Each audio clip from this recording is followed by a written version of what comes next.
আসসালামু আলাইকুম ভিউয়ার্স, আজ চলে এসেছি বিকেলের ঝটপট একটি স্ন্যাক্স রেসিপি নিয়ে, যা হচ্ছে হাফ মুন পাই।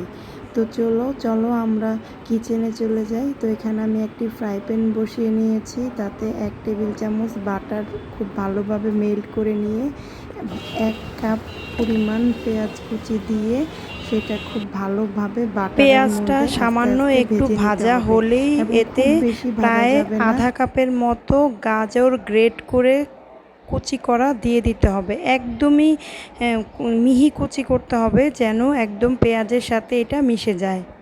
তারপরে পেঁয়াজ আর গাজরটা একটু ভালোভাবে ভেজে নিয়ে এখানে আগে থেকে চিকেনের টুকরো, চিকেন কিমা দিয়ে দিতে হবে প্রায় 1 কাপের মতো।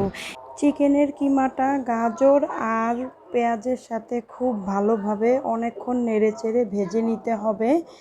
তারপরে ভেজে নেওয়া হয়ে গেলে এখানে 1 চা চামচের মতো রসুন বাটা, হাফ চা চামচের মতো আদা বাটা দিয়ে আবারও একটু ভালোভাবে নেড়েচেড়ে নিতে হবে।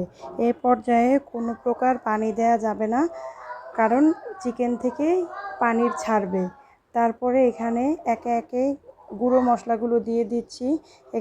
এখানে প্রায় হাফ চা চামচের মতো টেস্টিং সল্ট, হাফ চা চামচের মতো সাদা গোলমরিচের গুঁড়ো ও 1 চা চামচের মতো মরিচের গুঁড়ো দিয়ে কিছুক্ষণ চিকেনের কিমাটার সাথে ভেজে নিয়েছি।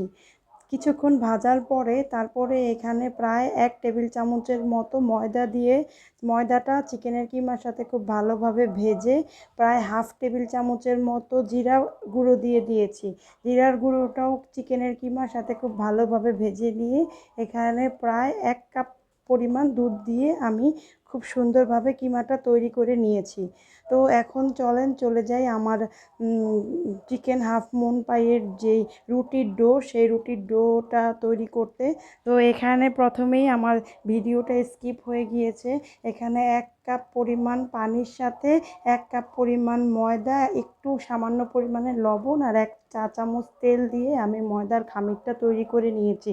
তো এখন দেখতেই পাচ্ছেন ময়দাটা আমি খুব ভালোভাবে হাত দিয়ে মথে এখানে 3-4টা লেচি কেটে নিয়েছি এবং এক একটা লেচির থেকে রুটি বেলে তার মধ্যে থেকে আমি ছোট একটা কুকি কাটার দিয়ে একে একে ছোট ছোট রুটিগুলো আমি কেটে নিলাম। তো এই তো মোটামুটি আমার হয়ে গিয়েছে।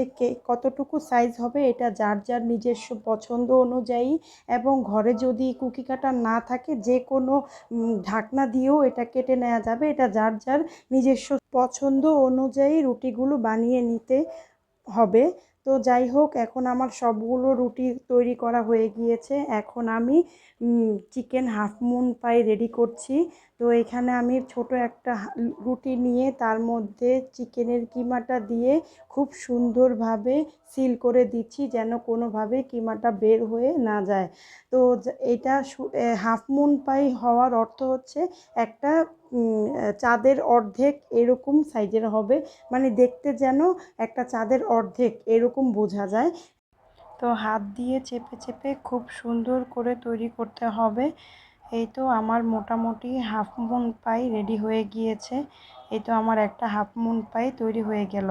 এখন আমি আর একটা হাফ মুন পাই রেডি করে দেখাবো। বোঝার সুবিধার্থে আমি খুব কাছ থেকে ভালোভাবে দেখাচ্ছি। খুব ভালোভাবে খেয়াল করলে এখানে আসলে বলার কিছু নেই, এটা আসলে দেখেই বুঝতে হবে কিভাবে তৈরি করেছি। তো মোটামুটি দেখেই বোঝা যাচ্ছে যে কিভাবে এটা তৈরি করতে হয়। তো এই তো আমার আরেকটা হাফ মুন পাই তৈরি হয়ে গিয়েছে। খুব সুন্দরভাবে হাত দিয়ে চেপে চেপে হাফ মুন পাইটি তৈরি করে নিয়েছি। তো মোটামুটি আমার 2টা হাফ মুন পাই রেডি হয়ে গিয়েছে। একে একে আমি এখন সবগুলো হাফ মুন পাই তৈরি করে নিয়েছি। এই তো আমার সবগুলো হাফ মুন পাই তৈরি হয়ে গিয়েছে। তো এখন আমি এটাকে ডিম আর ব্রেড ক্রাম্ব দিয়ে এটাকে খুব ভালোভাবে আমি কোট করে নিব। তো এই তো আমার এখানে 2টা ডিম আমি খুব ভালোভাবে ফেটে নিয়েছি আর একটু সামান্য পরিমাণে লবণ দিয়ে। আর এই তো এখানে আমি কিছু ব্রেড ক্রাম্ব নিয়ে নিয়েছি। তো এই তো এখানে আমি একটা হাফ মুন পাই নিয়ে ডিমের মধ্যে খুব ভালোভাবে চুবিয়ে সেটা ব্রেড ক্রাম্পের মধ্যে খুব ভালোভাবে গড়িয়ে কোট করে নিয়েছি। কেউ চাইলে এই অবস্থাতেই হাফ মুন পাইগুলো ফ্রোজেন করতে পারবেন, অথবা ব্রেড ক্রাম্পে গড়িয়ে এইভাবেও ফ্রোজেন করে রাখতে পারবেন প্রায় 1 থেকে 1.5 মাস। যে কোনো সময়ে খুব সুন্দরভাবে তেলে ভেজে নিলেই হয়ে যাবে ঝটপট রেডি নাস্তা। তো যাই হোক, এই তো আমার সবগুলো হাফ মুন পাই তৈরি করে ফেলছি একে একে করে।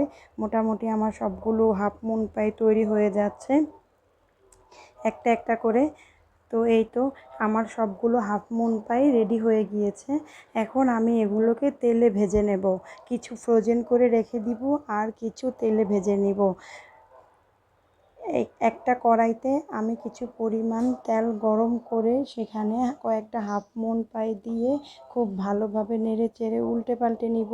কিছুক্ষণ পর পর নেড়ে চেড়ে উল্টে পাল্টে নিতে হবে যেন নিচে দিয়ে পুড়ে না যায়। এক পাট 2-1 মিনিট হওয়ার পরে আবার আরেক পাট উল্টিয়ে দিব। তো এরকম করে 5-6 মিনিট পরেই মোটামুটি আমার হাফ মুন পাইগুলো হয়ে গিয়েছে। তো এই তো আমার সবগুলো হাফ মুন পাই ভাজা হয়েছে। তো একটা আমি এখন ভেঙে দেখাচ্ছি। এই তো আমার হাফ মুন পাই ভিতরে কতটা সুন্দর এবং ভেতরে একদম চিকেনে ভরপুর। আমার রেসিপি ফলো করে বানালে একদম ঝটপট সকাল বিকেলের নাস্তা হিসেবে এবং বাচ্চাদের টিফিনে দেওয়ার জন্য খুবই পারফেক্ট চিকেনের একটা রেসিপি, চিকেন হাফ মুন পাই। সবাইকে আসসালামু আলাইকুম, আল্লাহ হাফেজ।